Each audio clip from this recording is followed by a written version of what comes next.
Cook with கோமாளி நிகழ்ச்சி fans மத்தியில் ரொம்பவே பிரபலமான நிகழ்ச்சியாக இருக்குது. சமையலையும் நகைச்சுவையும் ஒருங்கிணைக்கிற இந்த நிகழ்ச்சி அப்பப்போ சீரியஸான கட்டத்தையும் எட்டியிருக்கு. அப்படிதான் இந்த வாரம் எலிமினேஷன் ரவுண்டும் வர இருக்கு.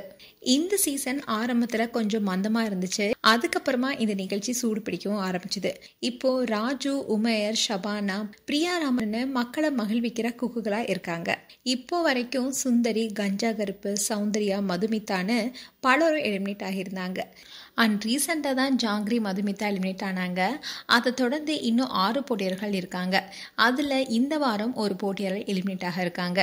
ஏற்கனவே கடந்த எபிசோட்ல ராஜு தான் வெஜிடேரியன் சமைக்க மாட்டேன்னு காட்டமாக பேசியிருந்தாரு. அது எல்லாருக்குமே தெரியும். இந்நிலையில் இந்த வாரம் 3 குக்ஸும் சேர்ந்து ஒரு பொருளை தேர்வு செஞ்சு சமைக்கணும்னு ஒரு டாஸ்க் கொடுக்கப்பட்டிருக்கு. ராஜு ஈரல் சமைக்கலான்னு சொல்கிறாரு. ஆனால் பிரியா ரமன், நான் ஈரல் சுத்தம் செய்ய மாட்டேன், வேற யாராவது சுத்தம் செஞ்சு கொடுங்கன்னு கேட்குறாங்க. ஆனால் ராஜு அண்ட் உமையர் 2 பேரும் அவங்க சொல்கிறது எதுவுமே கேட்காம லிவர் தான் வேணும்னு சொல்லி எடுத்துகிட்டு போகிறாங்க. இறுதியில் இந்த டாஸ்க்ல சரியா சமைக்காம ஒரு போட்டியாளர் எலிமினேட் ஆவது போல ப்ரோமோ காட்டப்பட்டிருக்கு. இந்நிலையில் இதுல யார் எலிமினேட் ஆக போறாங்க என்ற கேள்விதான் பலர் மனசுலயும் இருக்கு. அதோட குக்கு வித் கோமாளி நிகழ்ச்சியுடைய ப்ரோமோ வெளியானதுமே அதுல பலரும் ராஜுவும் உமேரும் இருக்கணும்னு சொல்லிட்டு வராங்க.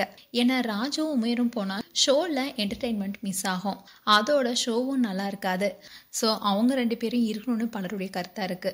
ஸோ பிரியா ராமன் எலிமினேட் ஆவாங்கன்னு எதிர்பார்க்கப்படுது. பொறுத்திருந்து பார்ப்போம் யார் எலிமினேட் ஆக போறாங்கன்னு. மேலும் உங்களுடைய கருத்துக்களை கமெண்ட் செக்ஷன் சொல்லுங்க. இது போன்ற வீடியோஸை பார்க்க நியூஸ் தமிழ் கிட்ஸ் சேனலை சப்ஸ்கிரைப் பண்ணுங்க. மறக்காம நோட்டிஃபிகேஷன் பட்டனை கிளிக் பண்ணுங்க.